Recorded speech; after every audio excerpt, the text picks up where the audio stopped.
Hey everyone, welcome back. Tonight, we're drifting somewhere a little darker, yet oddly peaceful. So if you're already tucked in, lights low, perhaps a cup of something warm nearby. Perfect, because we're going to talk about the men whose job it was to end lives, and what became of them when they decided to hang up the axe. This is the story of medieval executioners after retirement, where they went, how they lived, and how they were treated by the same society that both feared and needed them. And yes, before you ask, it's just as awkward as it sounds. A profession nobody wanted. Being an executioner was not something you grew up dreaming about. Nobody ran through medieval meadows saying, "Someday I want to decapitate people for a living." In most cases, executioners didn't choose the job. They sort of fell into it. Sometimes they were criminals offered a strange deal. Become the town hangman or hang yourself. It wasn't a metaphor. So imagine that. 1 week you're about to lose your head. The next you're being handed a sword and told, "Congratulations, you work here now." Naturally, that made for an interesting resume. Executioners were officially employed by the town, paid through taxes, and given housing, often on the edge of the city, far from respectable folk. They were essential civil servants, but not exactly popular ones. People needed them, but didn't want to be near them, kind of like a medieval dentist, except with more screaming. The shunned servants. Once someone became an executioner, they were marked for life. Literally, in some cases, branded or tattooed to signify their profession. Even their families were touched by the stigma. Their children couldn't marry respectable people. Shopkeepers refused to sell to them. Priests avoided eye contact. And when they went to church, which was rare, they were often made to sit apart, near the back, as if holiness had a seating chart. Ironically, these were men who spent their lives enforcing the law. But to most medieval people, they were unclean, both physically and spiritually. Handling death was bad enough. Being the cause of it, even for justice, was worse. So when the time came to retire, it wasn't as simple as hanging up the axe and saying, "Well, that's that." You didn't just walk away and open a bakery. You were, and always would be, the executioner.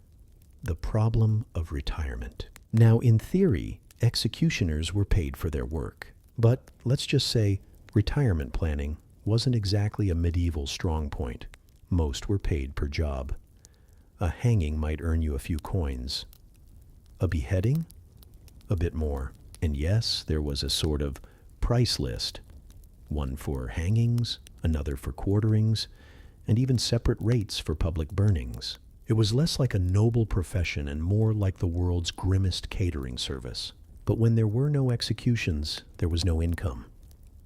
So retirement usually wasn't a grand decision. It was just the moment when nobody was hiring you anymore. And because of their social isolation, executioners rarely had savings or friends to rely on.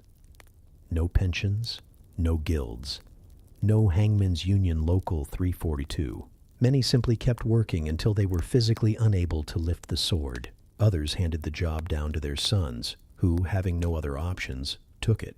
Thus began long family lineages of executioners, cursed dynasties where the family business was death.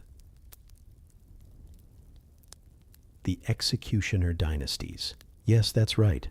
There were executioner families. One of the most famous was the Franz Schmidt family of Nuremberg, Germany. Franz, who worked in the late 1500s, was actually a deeply pious man who meticulously documented every one of his 394 executions in a journal, which is both impressive and alarming.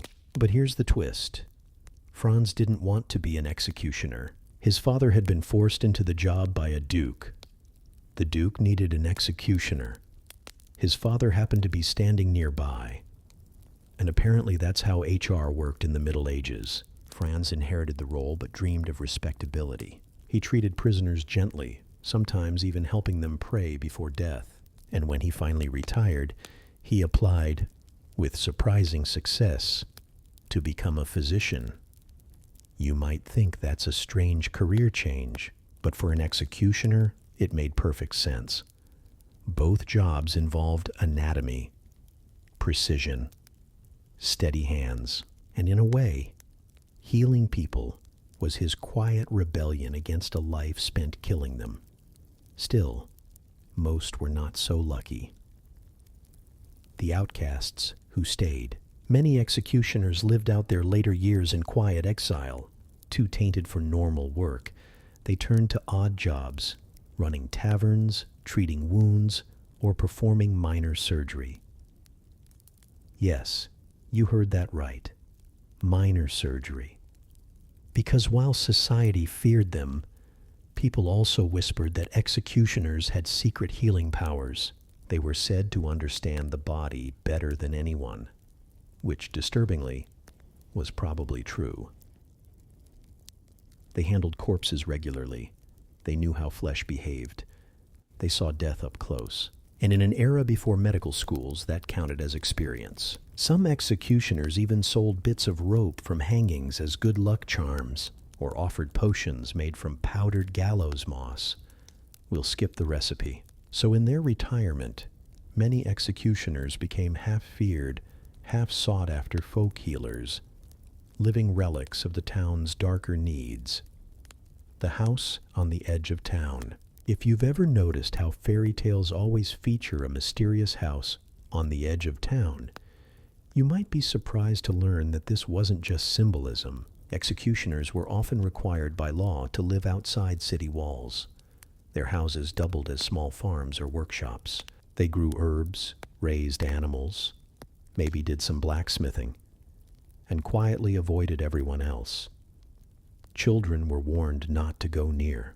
But when people were desperate, a wound gone bad, a strange illness, they'd knock on that very same door. So even in retirement, the executioner remained both cursed and needed. A lonely legacy. Records from France, Germany, and England show that retired executioners were often buried in unmarked graves or in special sections of cemeteries reserved for unclean professions. Sometimes their names weren't even recorded, yet every so often one did gain an odd kind of fame. Take Charles-Henri Sanson, the French royal executioner who served during the Revolution. He personally executed Louis XVI, which, in fairness, was one of the more stressful days at the office. After the Revolution, Sanson retired quietly, haunted by the sheer scale of death he had delivered.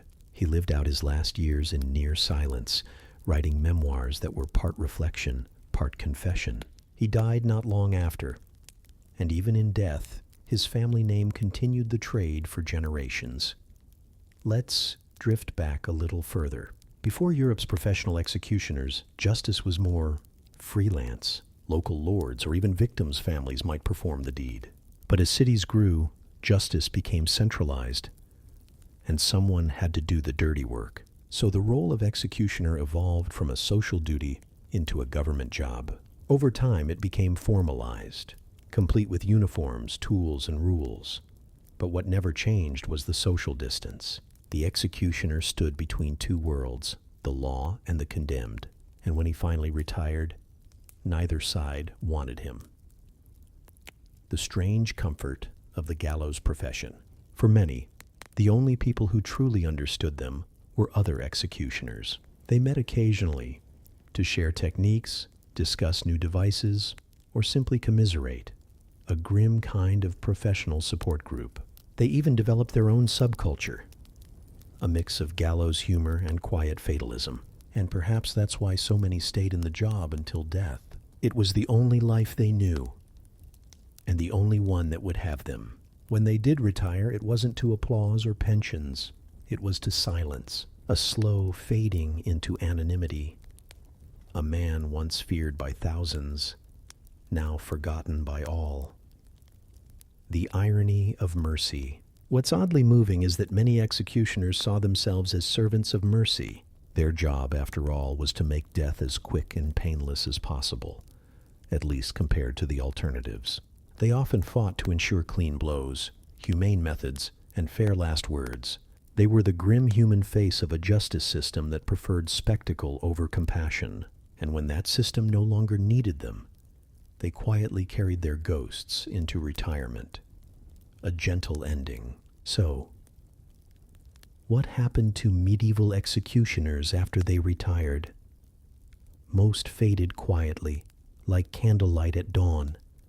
Some tried to find redemption in healing. Some never escaped the shadow of their trade, and a few, like Franz Schmidt, managed to reclaim a sliver of dignity before the end.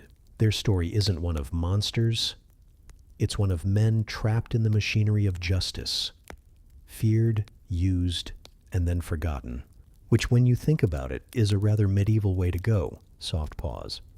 Let's drift a little further in part 2. We'll explore the curious afterlives of their families, the wives, children, and descendants who lived under the shadow of the sword. So if your eyes are getting heavy, you can rest here. And if not, I'll see you in part 2, where the story of the hangman's legacy continues to quietly unfold.